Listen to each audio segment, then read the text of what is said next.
Addresses along a stretch of highway Bastrop County could soon see some changes to prevent confusion. Yeah, county leaders say the current numbering system is slowing down emergency response times between the Fayette and Travis County line. But changing the numbers will impact several homes and businesses. KVUE Jessica Cha shares their concerns. Imagine calling 911,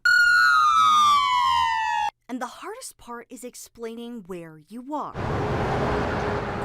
On State Highway 71 in Bastrop County, that is a real issue for some people. Let's see if I can get one to pull. But to understand the problem, you have to talk to the people responding to those 911 calls, like Alan Johnson with Bastrop County EMS. We do have some confusing address ranges. The city and the county are responsible for addressing in their jurisdictions, and there's some overlap of block ranges. Johnson says that repeating block numbers are their biggest issue. So for example, on this side of FM 969, SH71 goes from the 900 block to 800 to 700 and so forth. But on the other side of 969, the blocks will go back down to 600, then to 700, 800, and 900. And he says that can make it hard to know which specific block they're going to.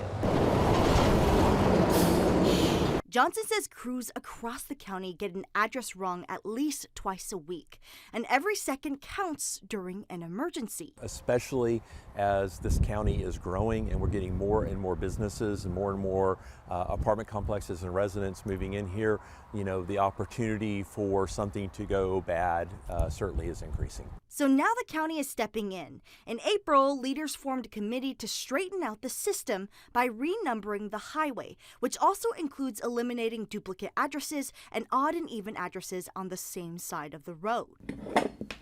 But that can come at a cost. A Just Chiropractor is just one out of 1,700 addresses along SH71 that could be impacted by a change to the addressing system. And so changing addresses is significant for small businesses, especially that are dependent on insurance. Dr. Matthew Mix says when he moved into his current building a few years ago, changing his address with insurance companies took months to figure out. So we were still caring for the patients that we see, we just weren't getting reimbursed for them.